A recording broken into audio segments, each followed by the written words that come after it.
भगवान गणेश का आशीर्वाद हो सभी के साथ। जीवन की सारी खुशियां हो आपके पास। मंगलमय हो जीवन आपका और दूर हो कष्ट सारे। हर दिन हो आपके लिए खास। सुप्रभातम, स्वागत है आपका इस विशेष कार्यक्रम में। आज है अनंत चतुर्दशी का दिन। आप सभी को इस विशेष अवसर पर शुभकामनाएं। मैं हूं आपके साथ किरण भारद्वाज।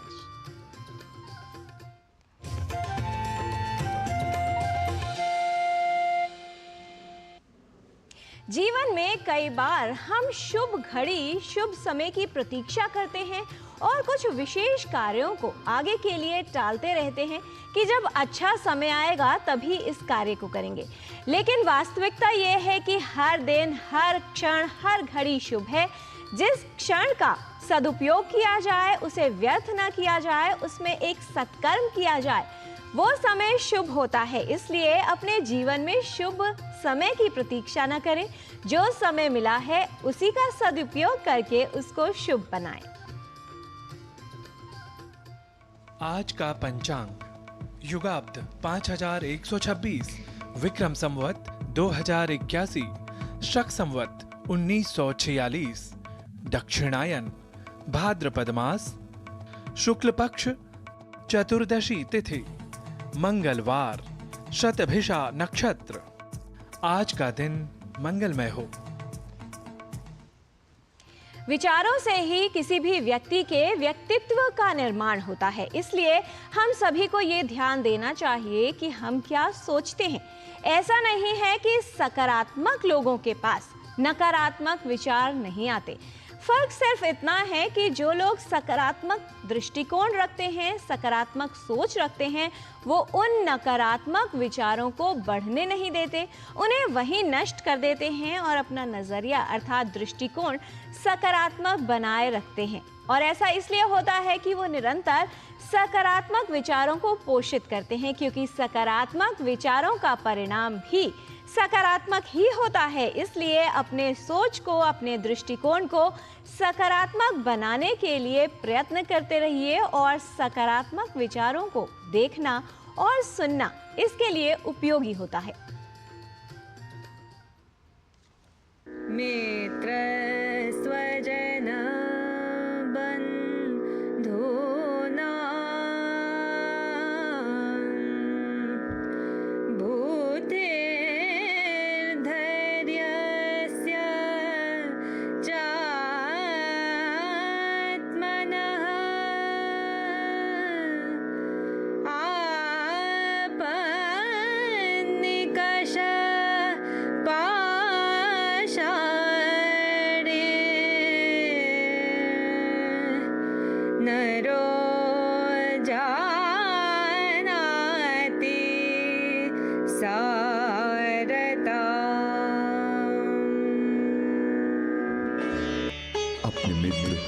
परिवारजन, अन्य परिचित अपनी बुद्धि व धैर्य के बल को व्यक्ति कठिन समय इस नाम की कसौटी पर जान सकता है। A man learns about the substance of friends, own people, relatives, intelligence, and courage of one's self upon the touchstone called difficulty. Kashi Vishwanath मंदिर भगवान शिव को समर्पित है और अत्यंत प्राचीन एवं प्रसिद्ध मंदिर है।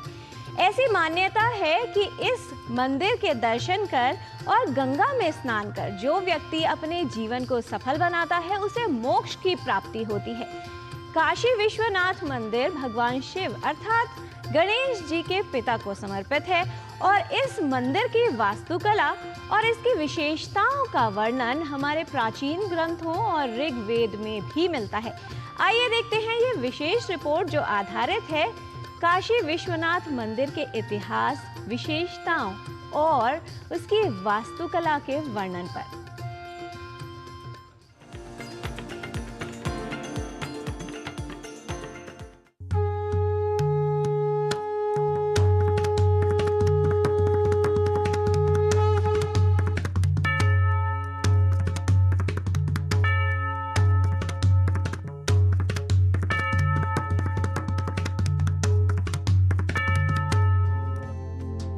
भारत में भगवान शिव के सबसे ख्याति प्राप्त और सुप्रसिद्ध मंदिरों में से एक है काशी विश्वनाथ मंदिर।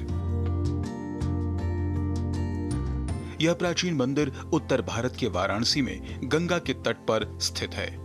इस मंदिर में बाबा विश्वनाथ की पूजा की जाती है, जिन्हें ब्रह्मांड का देवता भी कहते हैं। काशी विश्वनाथ शिव की नगरी है। यह स्थान भगवान शिव और माता पार्वती का आदि स्थान है। काशी विश्वनाथ मंदिर देश के 12 ज्योतिर्लिंगों में से एक है। 12 ज्योतिर्लिंगों में शामिल काशी विश्वनाथ मंदिर को विश्वेश्वर नाम से भी जाना जाता है, जिसका शाब्दिक अर्थ है ईश्वर का ब्रह्मांड। मान्यता है कि बाबा विश्वनाथ अनादिकाल से ही यहाँ विराज रहे हैं, इसलिए आदि लिंग के रूप में अविमुक्तेश्वर को ही प्रथम लिंग माना गया है। काशी का उल्लेख सनातन धर्म के कई पवित्र ग्रंथों में किया गया है। सनातन धर्म वाराणसी में काशी विश्वनाथ मंदिर का विशेष महत्व है। वैदिक साहित्य की संहिताओं, ब्राह्मण ग्रंथों एवं उपनिषदों में काशी का उल्लेख है। वहीं पाणिनि, पतंजलि आदि ग्रंथों में भी काशी की चर्चा है। पुराणों में स्पष्ट है कि काशी क्षेत्र में पग पग पर तीर्थ है। विश्व के सर्वाधिक प्राचीन ग्रंथ ऋग्वेद में भी काशी का वर्णन मिलता है। विश्वनाथ की नगरी में तीर्थ स्थानों की कमी नहीं है, परंतु मत्स्य पुराण के अनुसार 5 तीर्थ प्रमुख हैं: दशाश्वमेध, लोलार्क कुंड, केशव, आदि केशव, बिंदु माधव, मणिकर्णिका। काशी सर्व प्रकाशिका, काशी सब प्रकार के प्रकाश का केंद्र माना जाता है। तो उसका अभिप्राय, प्रकाश मतलब लाइट मात्र से स्थूल अर्थ हम न लें, बल्कि ज़्यादा बेहतर होगा कि ज्ञान, अध्यात्म इत्यादि के संदर्भ में हम उस प्रकाश को स्वीकार करें। जिस प्रकार से शिव के संदर्भ में काशी सर्वत्र प्रसिद्ध है, तो शिव भी प्रकाश स्तंभ के तौर पर ही महालिंग की उत्पत्ति की जब हम चर्चा करते हैं शिव महापुराण इत्यादि ग्रंथों में, तो जिस महान लिंग का प्राकट्य हुआ भगवान की कृपा से, जिसके आदि और अंत के लिए ब्रह्मा और विष्णु ये दोनों उद्यत हुए जानने के लिए, वह भी एक प्रकाश स्तंभ ही उत्पन्न हुआ। तो काशी सर्व प्रकाशिका कहने का अभिप्राय यही है कि काशी सब प्रकार से चिंतन में, मनन में, ध्यान में, ज्ञान में, अध्यात्म में सब प्रकार के प्रकाश को प्रकाशित करने वाली है। कारण कि हमारे यहाँ अध्यात्म में अज्ञान को अंधकार और ज्ञान को प्रकाश की संज्ञा से अभिहित किया गया है। स्कंद पुराण के काशी खंड नामक विस्तृत विभाग में काशी की महिमा का गुणगान करते हुए कहा गया है कि भूमिष्ठापि न यात्र भूस्त्रिदेवतोऽप्युच्चैरधस्थापि या बद्धा भुवि मुक्तिदा स्युरमृता यस्यामृता जन्तवः या नित्यं त्रिजगत्पवित्रतटिनी तीरे सुरैः सेव्यते सा काशी त्रिपुरारिराजनगरी पायादपायाज्जगत्। अर्थात जो भूतल पर होने पर भी पृथ्वी से संबद्ध नहीं है, जो जगत की सीमाओं से बंधी होने पर भी सभी का बंधन काटने वाली मोक्षदायिनी है, जो महात्रिलोक पावनी गंगा के तट पर सुशोभित तथा देवताओं से सुशोभित है, त्रिपुरारी भगवान विश्वनाथ की राजधानी, वह काशी संपूर्ण जगत की रक्षा करे। काशी, वाराणसी या बनारस, जिस नाम से भी हम काशी को जानते हैं, वह अवमुक्त क्षेत्र है। यहाँ पर वैदिक ऋषि मुनियों के चिंतन परंपरा से लेके गौतम बुद्ध द्वारा प्रथम धर्मोपदेश के साथ साथ जैन धर्म के 4 तीर्थंकरों की उपस्थिति अपने आप में ये सिद्ध करती है कि काशी कैसे शिक्षा, धर्म और आध्यात्म की एक बड़ी प्रसिद्ध नगरी रही है। और कालांतर में भी भारत ही नहीं, दुनिया के जितने भी दार्शनिक, ऋषि, मुनि, संत हुए, उन्होंने अपनी ज्ञान की पुष्टि के लिए भी काशी की यात्रा की, और उनके इस आगमन ने काशी को ही ज्ञान और आध्यात्म के क्षेत्र में पुष्ट नहीं किया, बल्कि उससे उन्होंने बहुत कुछ लिया भी और बहुत कुछ दिया भी। सनातन धर्म में आदिकाल से ही काशी को मोक्षदायिनी भूमि माना जाता है। यहाँ पर प्राचीन मंदिर व गंगा तटों की भरमार है। हर वर्ष करोड़ों लोग बाबा काशी विश्वनाथ और बनारस के अन्य मंदिरों व घाटों की दिव्य अलौकिक छटा के दर्शन करने आते हैं। काशी विश्वनाथ दर्शन के साथ ही मान्यता अनुसार आधुनिक काल में श्रद्धालुओं का इन प्रमुख तीर्थ स्थानों में भी जाने का महत्व है। अस्सी और गंगा का संगम, दशाश्वमेघ घाट, मणिकर्णिका, पंचगंगा घाट, वरुणा तथा गंगा का संगम लोलार्क तीर्थ। आध्यात्म में रुचि रखने वाले श्रद्धालु काशी के घाटों की सीढ़ियों पर बैठकर मां गंगा को निहारना उनके अंदर एक नई सकारात्मक ऊर्जा का संचार करके बेहद सुकून देता है। राजमंगल पांडे के साथ जनेंद्र सिंह की रिपोर्ट, डीडी न्यूज।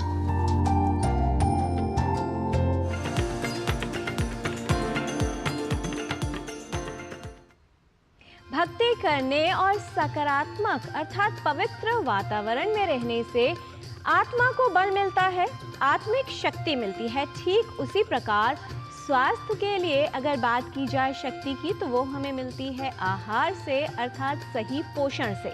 पोषण का विशेष महत्व है अच्छे स्वास्थ्य के लिए। आज हम जानेंगे कि विटामिन ए, जो एक आवश्यक पोषक तत्व है, कितना उपयोगी है बेहतर स्वास्थ्य के लिए और इसकी कमी से दृष्टि और स्वास्थ्य पर किस तरह की समस्याएं हो सकती हैं। कौन से वो खाद्य पदार्थ अर्थात आहार हैं जिनके सेवन से विटामिन ए पर्याप्त मात्रा में प्राप्त हो सकता है, आइए समझ लेते हैं।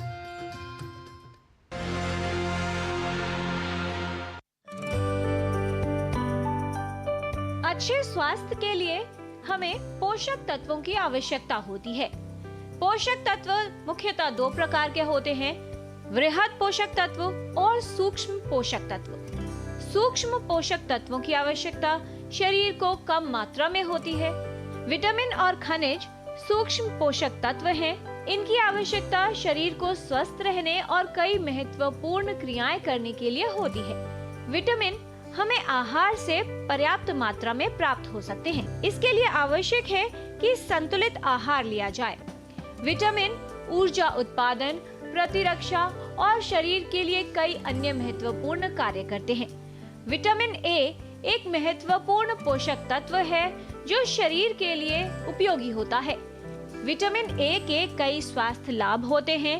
प्रतिरक्षा प्रणाली को मजबूत बनाना, रोगों से बचाव में उपयोगी, शरीर के अंगों के सर्वोत्तम कार्य करने में सहायक, आंखों में महत्वपूर्ण संरचनाओं की रक्षा करना, कॉर्निया, कंजंक्टिवा, फोटोरिसेप्टर रॉड और रेटिना के शंकु कोशिकाओं की रक्षा करना, त्वचा को स्वस्थ बनाए रखना, वृद्धि और प्रजनन में भी विटामिन ए सहायक होता है।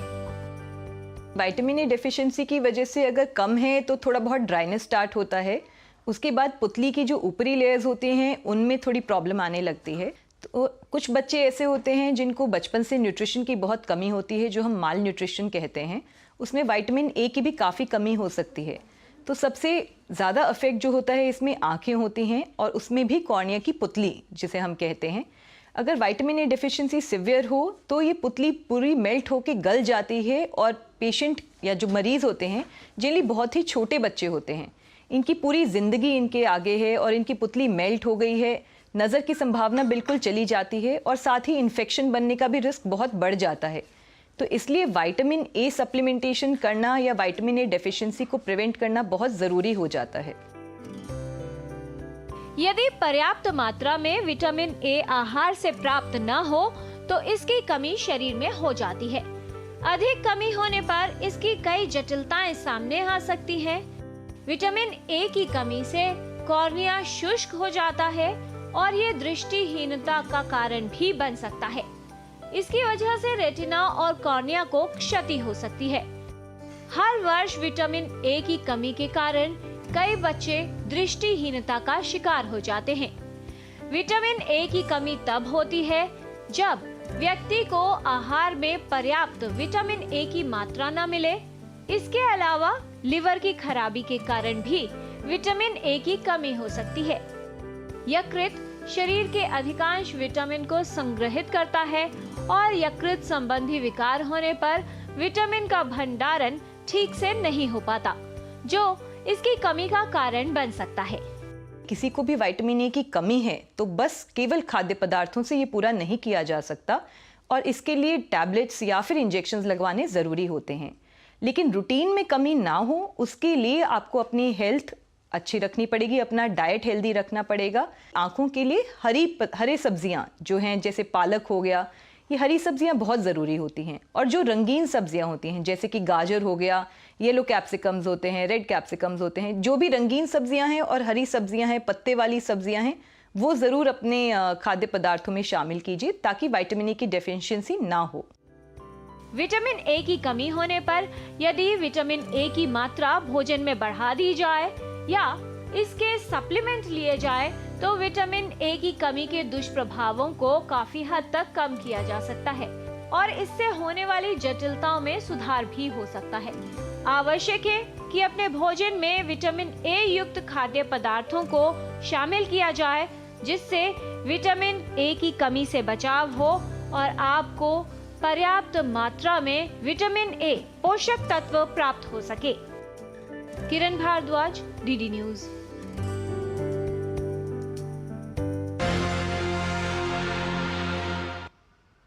अक्सर सभी लोगों को स्वादिष्ट भोजन काफ़ी पसंद आता है, लेकिन अगली बार जब भी आप कुछ खाते हैं तो ये अवश्य देख लें कि उसमें पोषक तत्व कितने हैं, क्योंकि सिर्फ स्वाद के लिए नहीं बल्कि स्वास्थ्य वर्धन के लिए अपने आहार को ग्रहण करना चाहिए। यहाँ पर लेते हैं एक अल्प विराम। आप कहीं मत जाइएगा, देखते रहिए डीडी न्यूज। तड़के वाली, भोली भाली, मेहनत वाली, असली तड़के वाली, ये तो बड़ी समझदार, बड़ी होशियार, MDH के सही टेस्ट का असली test, MDH ginger garlic paste.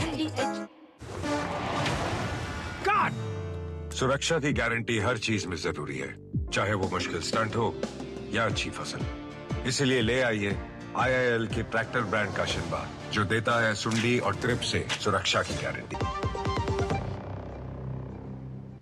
Break के बाद आपका स्वागत है। जिस प्रकार आहार हमारे स्वास्थ्य वर्धन करता है अर्थात स्वास्थ्य को बेहतर बनाता है, उसी प्रकार ज्ञान हमारे व्यक्तित्व को बेहतर बनाता है। संस्कृत का ज्ञान लेने के लिए आइए चलते हैं हमारे सहयोगी नारायण दत्त मिश्र के साथ संस्कृत पाठशाला में।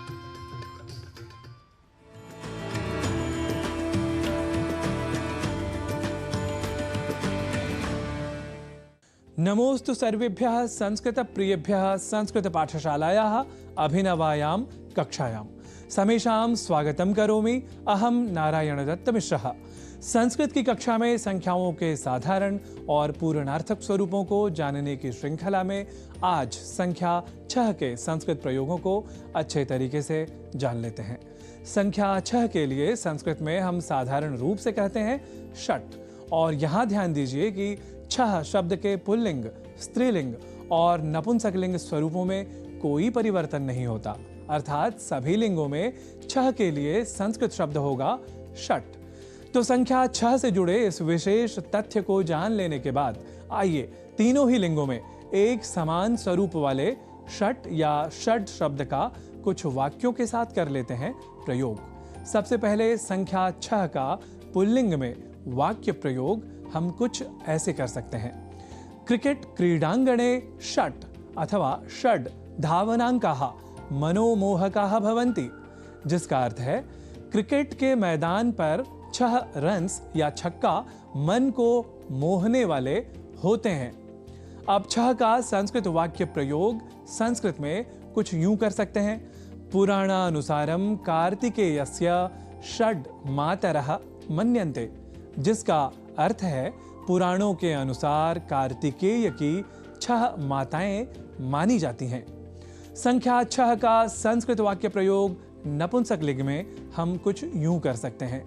संस्कृत वाङ्मये षड दर्शनानि मुख्यानि स्वीक्रियन्ते, जिसका अर्थ है संस्कृत वाङ्मय में मुख्य रूप से 6 दर्शन स्वीकारे जाते हैं। यहाँ हम आपको पुनः याद दिला रहे हैं कि संस्कृत में 3 या उससे अधिक की संख्या को हम बहुवचन कहा करते हैं। जैसा कि नाम से ही स्पष्ट है, बहु अर्थात बहुत, जहाँ 2 को हम बहुत नहीं कह सकते। यह और बात है कि संसार की अधिकतर भाषाओं में एक वचन के बाद यानी सिंगुलर के बाद प्लूरल ही मान लिया जाता है, जहाँ 2 इस संख्या को भी बहुवचन स्वीकारा जाता है। ऐसे में आप संस्कृत के एक वचन, द्विवचन और बहुवचन की वैज्ञानिकता को अधिक स्पष्टता के साथ समझ सकते हैं। खैर, इस बारे में हम आप सभी को विस्तार से बताएंगे। तो संस्कृत में बहुवचन के सिद्धांत को जान लेने के बाद अब आप समझ ही गए होंगे कि बालकाः, बालिकाः, स्थानानि जैसे शब्दों के साथ 3 या उससे अधिक संख्याओं का प्रयोग कर लिया जाए तो व्यक्ति भ्रम की स्थिति से निकल सकता है, अर्थात वहां संख्या का भ्रम नहीं रहेगा। जैसे षट् बालकाः, षट् बालिकाः, षट् स्थानानि, इन जैसे प्रयोगों में षट् इस संख्या का प्रयोग किया जाना अत्यावश्यक है, यह सिद्ध हुआ। अब बढ़ते हैं आगे। यदि संख्या 6 की पूर्णार्थकता बतानी हो तो हम पुल्लिंग, स्त्रीलिंग और नपुंसक लिंग के भेद के साथ कुछ यूं कहेंगे। जैसे 6 की पूर्णार्थकता को हम हिंदी में कहा करते हैं छठा या छठी, जैसे संस्कृत में हम कहेंगे पुल्लिंग में षष्ठः, स्त्रीलिंग में षष्ठी और नपुंसक लिंग में षष्ठम। यहां ध्यान रखना है कि षष्ठी के स्थान पर गलती से षष्ठी या षष्ठी का और षष्ठम के स्थान पर गलती से षष्ठमः जैसे प्रयोग हमें नहीं करने हैं। तो आइए 6 इस संख्या के पूर्णार्थक स्वरूपों को पुल्लिंग, स्त्रीलिंग और नपुंसक लिंग के क्रम से वाक्यों द्वारा कर लेते हैं अब अभ्यास। भारत के 6ठे राष्ट्रपति नीलम संजीव रेड्डी थे। इसे संस्कृत में कहेंगे भारतस्य षष्ठः राष्ट्रपतिः नीलम संजीव रेड्डी इत्यसौ आसीत्। कहां और किस महीने में सूर्य षष्ठी मनाई जाती है? इसे संस्कृत में कहेंगे क्व कस्मिन् मासे च सूर्य षष्ठी आचर्यते। जनसंख्या की दृष्टि से ब्राजील का स्थान छठा है। इसके लिए संस्कृत वाक्य का स्वरूप होगा जनसंख्यायाः दृष्ट्या ब्राजील देशस्य स्थानम षष्ठम अस्ति। तो आज आप सभी संख्या 6 के साधारण और पूर्णार्थक शब्दों के संस्कृत स्वरूप से हुए परिचित। अब संस्कृत पाठशाला की अगली कक्षा में जानेंगे अगली संख्या के साधारण और पूर्णार्थक शब्दों के संस्कृत स्वरूप के बारे में। तावत् दीयताम् अनुमतिः पुनर्दर्शनाय नमो नमः।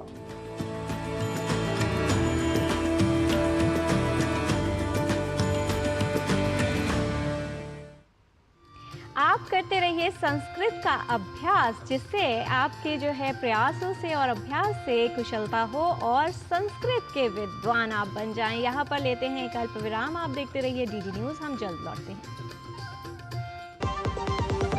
दादी के हाथों का जादू और खुशबू से महकता घर। MDH गरम मसाला, असली मसालों से भरा हूँ मैं, क्योंकि हर रिश्ता है स्वाद से जुड़ा। बात जब पीढ़ियों के लिए बनने वाले घर की हो तो जिम्मेदारी बड़ी हो जाती है। गैलेंट समझता है ये जिम्मेदारी। अब डबल M रिब्स के साथ गैलेंट एडवांस TMT रीबार, निर्माण का रियल हीरो। हाथ धोकर आते हैं। साबुन की जगह हैंड वॉश। मोहन का प्रमोशन हो गया क्या? सैवलॉन हैंड वॉश तो हमारा रोज का है। सिर्फ 10 रुपए में 200 ml हैंड वॉश बनाओ। Savlon powder to gel hand wash, germ से बचाए, शान बढ़ाए। ब्रेक के बाद आपका स्वागत है।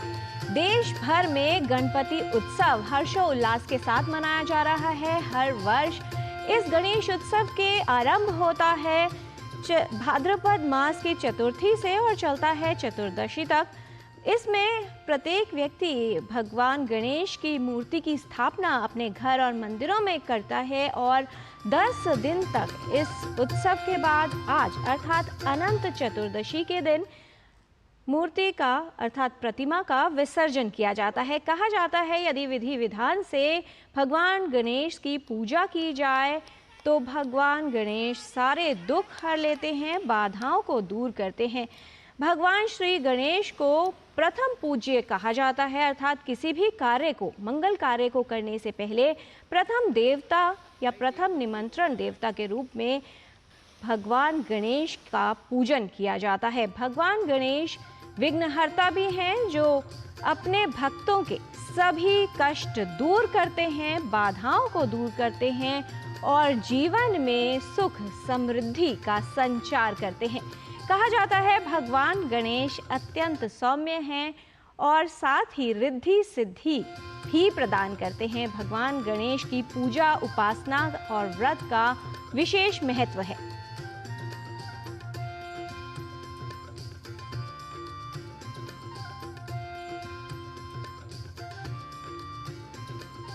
वक्रतुंड महाकाय सूर्यकोटि समप्रभा निर्विघ्नं कुरु मे देवा सर्व कार्येषु सर्वदा। अर्थात भगवान गणेश सभी के विघ्नों को दूर करें। उनका ध्यान करके जब भी किसी कार्य की शुरुआत या आरंभ किया जाता है तो वो बाधा मुक्त हो जाता है, सफल होता है। इस प्रकार उनका आशीर्वाद सभी को प्राप्त हो और आप सभी का जीवन मंगलमय हो। इसी कामना के साथ आज के कार्यक्रम में इतना ही। हमारी पूरी टीम को दीजिए अनुमति। नमस्कार।